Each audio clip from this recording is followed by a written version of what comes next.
Bom dia, turma, tudo bem com vocês?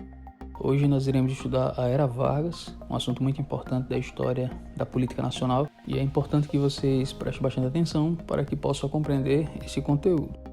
Nós já estudamos sobre a Revolução de 1930 e nós vimos que o candidato pelo Partido da Aliança Liberal, Getúlio Vargas, assumiu o governo no final daquele mesmo ano, E a gente vai estudar agora justamente as fases do governo de Getúlio Vargas, que se dividem em 3.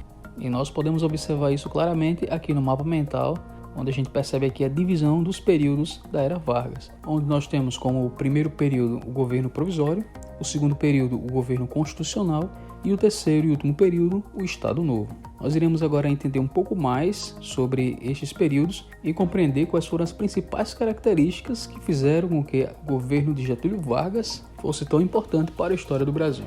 Vamos começar com o governo provisório. O governo provisório ele começou após a Revolução de 1930. Getúlio Vargas assumiu o governo e essa fase deveria ser uma fase provisória até que fossem realizadas novas eleições. Porém, assim que Getúlio Vargas assume o governo em 1930, ele nomeia interventores nos estados do Brasil, ou seja, ele retira todos os governadores que estavam e colocam pessoas de sua confiança. A maioria dessas pessoas eram militares. Por sua vez, esses militares em cada estado, essas pessoas que estavam como interventores nos estados, elas escolhiam os prefeitos das várias cidades que pertenciam a cada estado. Outra importante característica que nós destacamos aqui é a criação do Ministério da Educação e Saúde, que foi criado também nesse período do governo provisório. Isso é um marco importante porque a educação passou a ganhar um destaque, já aí no governo de Getúlio Vargas. Outro ministério criado foi o Ministério da Indústria, Trabalho e Comércio, com a finalidade de desenvolver a economia do país.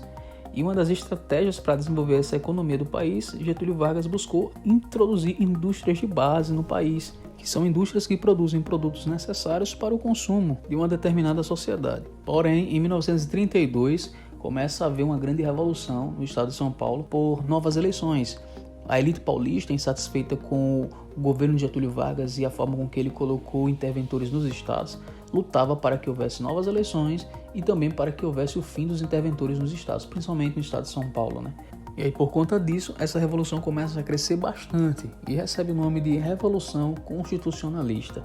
No entanto, a Revolução Constitucionalista não deu certo. O governo federal conseguiu rapidamente oprimir a revolução e combater esse movimento que estava acontecendo no estado de São Paulo.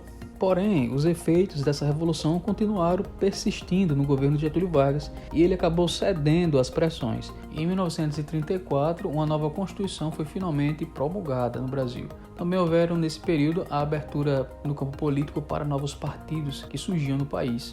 Na verdade, muitas conquistas vieram com a Constituição de 1934, como por exemplo o voto, que deixou de ser censitário e passou a ter direito todos aqueles brasileiros que tivessem acima de 18 anos e fossem alfabetizados. Também houveram vários direitos nas áreas trabalhistas no campo social, como a regulamentação para os trabalhos de menores e mulheres. Também foi instituído as férias e os descansos semanal que antigamente não tinha. Essas leis elas trouxeram um grande avanço para o país e, de certa forma, apoio para Getúlio Vargas, que nas eleições de 1934 acabou ganhando.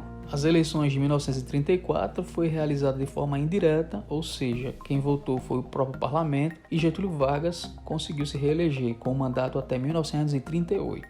Inicia-se aí a segunda fase do governo dele, como a gente pode perceber aqui no mapa, chamada de governo constitucional. Nessa segunda fase do governo de Getúlio Vargas, nós destacamos dois partidos políticos. O primeiro é a Ação Integralista Brasileira e o segundo é a Aliança Nacional Liberal. Em resumo, a Ação Integralista Brasileira era um partido que buscava defender o nacionalismo e o autoritarismo, de certa forma. Buscava se aliar aos pensamentos das ideias totalitárias que surgiam na Europa, como o nazismo e o fascismo, e por incrível que pareça, Getúlio Vargas meio que se identificava com esse partido.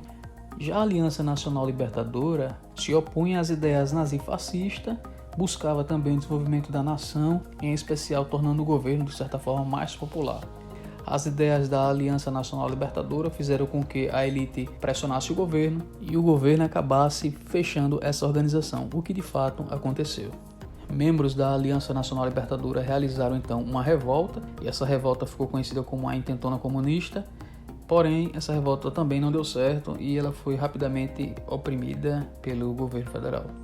Em setembro de 1937, o governo publicou em vários jornais e nas mídias a descoberta de um plano chamado Plano Cohen, que tinha como objetivo instaurar um governo comunista no Brasil. E esse plano deveria ser desarticulado.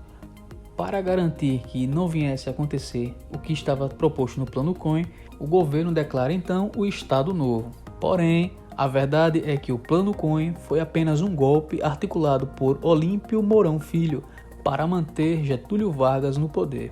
O Estado Novo se inicia com a substituição da Constituição de 1934 por uma Carta Nova de 1937, onde o governo de Getúlio Vargas passa a governar o país através de decretos-leis. Eram leis criadas a qualquer momento que poderiam determinar o que ele quisesse. Esse governo passa a ser um governo centralizado, onde o poder se concentra apenas com o Estado, e ele retoma aquele intervencionismo e aquele domínio do governo provisório. No que se refere à economia, houve uma grande modernização da indústria brasileira. Getúlio Vargas passou a incentivar a produção interna, como a gente pode perceber aqui, e também garantir que o Brasil crescesse em vários campos industriais. Houve também a criação da Justiça do Trabalho, em 1939, e também a consolidação das leis trabalhistas, as quais passaram a definir várias coisas importantes, como salário mínimo, jornada de trabalho, férias remuneradas, coisas que até então não existiam no país. E todas essas conquistas no meio trabalhista fizeram com que Getúlio Vargas se tornasse muito popular e passasse a ganhar apoio principalmente da classe de trabalhadores do país. Outro ponto importante que a gente não pode deixar de falar aqui é que no Estado Novo, Getúlio Vargas utilizava-se da propaganda como principal meio de marketing e garantia assim cada vez mais apoio da população. Por seus feitos, Getúlio Vargas acabou recebendo um apelido, o pai dos pobres, principalmente em função da propaganda que se espalhava como um grande protetor dos pobres. Durante o Estado Novo, o Brasil também participou da Segunda Guerra Mundial, começou em 1939, como vocês já sabem, e ao lado dos Estados Unidos, o Brasil tem sua participação na Segunda Guerra Mundial. Na verdade, a participação do Brasil na Segunda Guerra Mundial foi algo decisivo para, de certa forma, o fim do Estado Novo. Getúlio Vargas ele mantinha uma política autoritária, muito semelhante àquelas que ocorriam lá na Europa nesse período. Inclusive, por conta disso, o Brasil demorou cerca de 3 anos desde o início da Segunda Guerra Mundial para poder se aliar aos Estados Unidos e entrar na Segunda Guerra Mundial contra o nazismo e o fascismo. Essa atitude do Brasil acabou tornando o governo de Getúlio Vargas um governo contraditório, uma vez que ele era autoritário e agora estava lutando numa guerra contra poderes autoritários semelhantes ao dele. Por conta disso, o governo passou a receber várias pressões e manifestações foram realizadas no país, principalmente as manifestações estudantis, lideradas pela União Nacional dos Estudantes. Isso tudo fez com que o governo de Getúlio Vargas perdesse cada vez mais o apoio da elite, e daqueles que o apoiavam, e ainda assim muitas conspirações e perca de apoio dentro do próprio governo fizeram com que Getúlio Vargas fosse deposto do governo em 29 de outubro de 1945, terminando assim a Era Vargas e o Estado Novo. Então é isso, pessoal. Eu espero que esse resumo tenha ajudado vocês a entender um pouco mais sobre a Era Vargas e que tenha ajudado a entender certas características históricas da nossa política nacional. Um grande abraço e até a próxima.